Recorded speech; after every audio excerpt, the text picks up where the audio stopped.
everybody was going on. I didn't want to do anything, any kind of political video on that shooting, so I won't get too much into that. But the gun grabbers. Now you look at we want to reenact the assault weapons ban, which was completely ridiculous. It did nothing.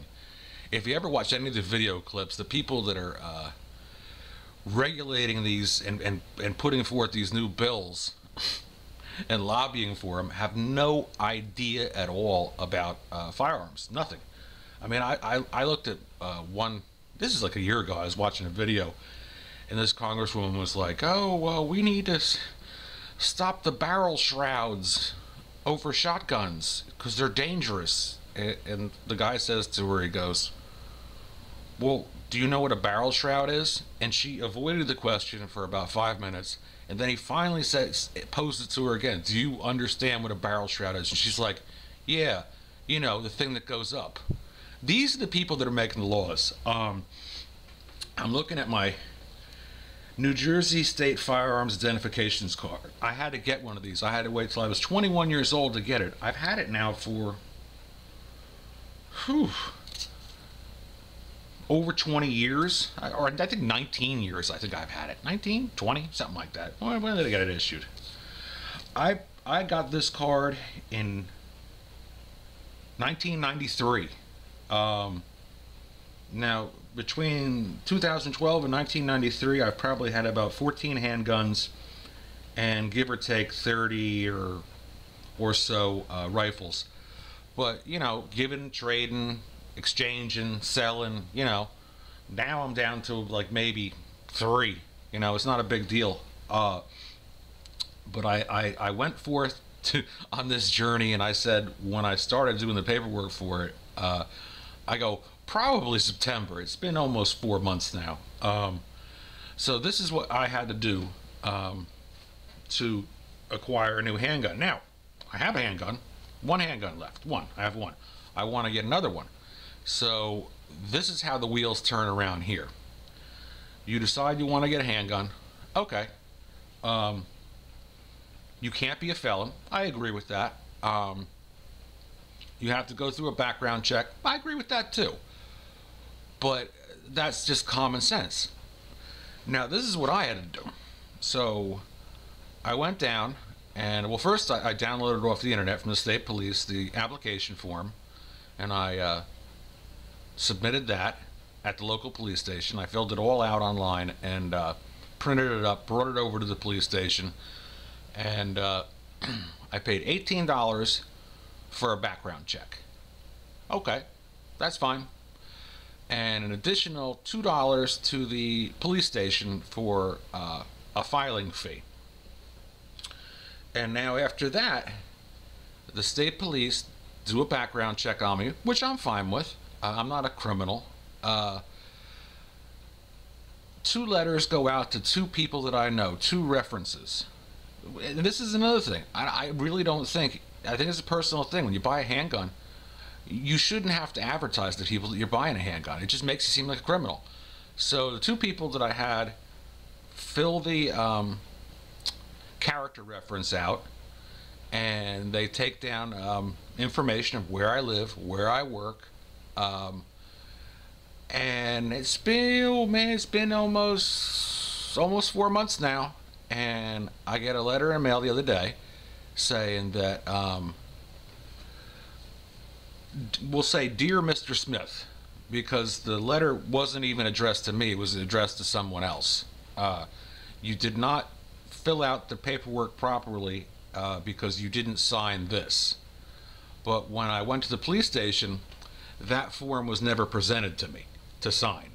So they printed it all out nice and fancy and put a little X there where I'm supposed to sign, and then put a sticky note on there saying, "Please sign here, Mr. Smith." I'm not Mr. Smith, but the paperwork itself said my name on it. So I signed it with my name and I mailed it back, and that was, I want to say 4 weeks ago, and I still haven't received anything.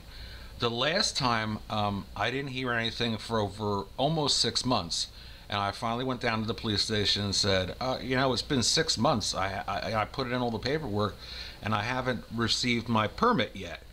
And the woman says, that's because the chief's been on vacation. And as soon as he gets back in another couple weeks, I'll leave it on his desk. So, which I think is absolutely amazing. So, but that's neither here nor there. Now we want to bring back the assault weapons ban because they're so damn dangerous. I'm going to give you an example, and it's a common sense example, and this is just the way I guess I think. Pretty basic and pretty commonsensical. Ooh, that's a new word for Kevy.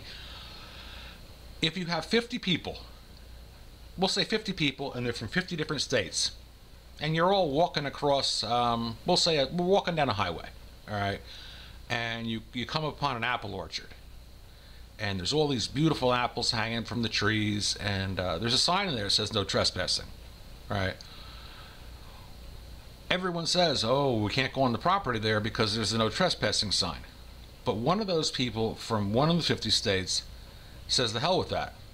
I'm going to go pull me an apple. All right? He walks up to the tree, pulls an apple. As soon as he pulls that apple, alarm goes off. The farmer comes out riding his tractor doing like 60. His wife's crying, sitting on the fence. How could you do it? How could you do it? This is such a horrible thing to do. And then you have your legislators come in and say, well, you know what? We need to protect the people from the temptation of those apple trees. So what we're going to do is we're going to build a 60-foot razor wire fence, and we're going to make it mandatory that every apple orchard has these fences. We'll even electrify them because we need to protect the people from the temptation of pulling an apple. Now that doesn't make sense, does it? The same thing with this. If one person does one horrible act, do all the millions and millions and millions of firearm owners have to be punished or regulated in a sense where they can't enjoy their sport the way they want to? You know, like England, Australia, the Netherlands. Just crazy stuff, man. To me, that's common sense. I think I may have got the Netherlands wrong. I think it's England and Australia. I think it's pretty much all Europe, actually. But check on that yourselves. I'm not going to ramble out facts that I have no idea what I'm talking about, so I'm not going to be specific about that. But I do know it's Australia and England. That's crazy talk. And that's why I'm a member of the NRA. They're the only people that stop the steamroller from rolling you over. But then you've got Bloomberg. Man, I can't stand Bloomberg. I don't like anything about that guy. He comes out and puts a statement in front of the media saying that all police in every state should go on strike until the people hand over their guns. Wow. And this guy holds office? Amazing. All police should go on strike. What do I think about police? Honestly, I don't call the police. I don't really ever have any dealings with the police because what I had to do with the firearms permit, but what I find is whenever you have dealings with the police, you immediately become the subject. It's from the way you're talked to, the bravado, the way they act around you. I know when I look in my rearview mirror, I'm not doing anything wrong. When I look in the rearview mirror and I see a police car behind me, I immediately say, oh, here we go. I'm going to get pulled over for some stupid reason, get a ticket, or get browbeat. That's just the way it is. And that's the way I feel about it. I tell you, in my whole lifetime, the only time I ever called the police was probably when someone like struck me from behind in an accident. And again, immediately, you're the suspect.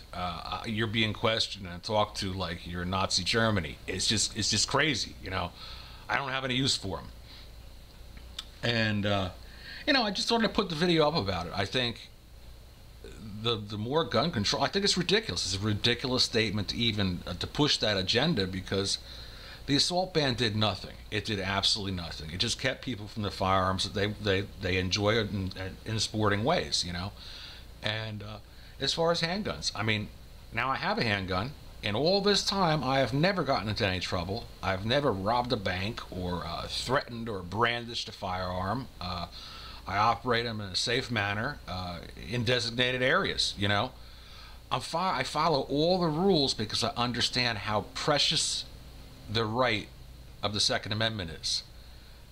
Some people don't realize what a precious right it is, and they're just willing to, give up their firearms, for the better good to make it a safe world.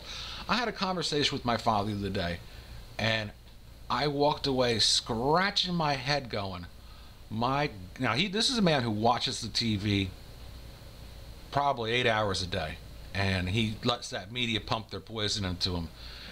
And we're watching something about the shooting, and he goes, "Oh, they ought to take all the guns away. Nobody should have a gun. I don't see any reason for them. They don't make any sense. What do you need a gun for?" So I said to him, I go, "Because when wackos like that do something like that, you have the ability to protect yourself. But in my state, they've made us into sheep. We can't concealed carry. If there was a concealed carry permit holder in that theater, things could have went down quite a bit different." And I'm not saying that the world should be the Wild West, but it's just common sense. And I explained that to him, and he goes, no, they should take all the guns away from everybody. Nobody should have the guns but the police and the government. And all I heard was, bah, bah. I got so uptight about it, I had to leave. I was like, I can't believe you're thinking like that. And I go, what's going to happen when somebody comes to your house and tries to hurt you or take away your things? And he looks at me and goes, then I guess they're just going to take me outside and shoot me. But then again, I'm not going to be around that much longer anyway, so I don't care. Wow. Hard to get happy after that pep talk. When you talk to people that are against firearms, it's like talking to this candle.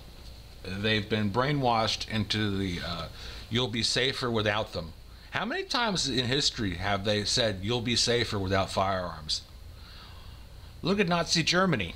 I hate bringing this up again, but first order of business was disarm the people. You disarm the people, you can do whatever you want. Just some things to think about. I'm not a history expert. I just wanted to point some things out before everybody jumps in the wagon like, we need stricter gun law. They're extremely strict where I live. And I never did anything wrong. Why should I be punished? Or why should I have to pick and choose the things that I want to enjoy? Later, guys.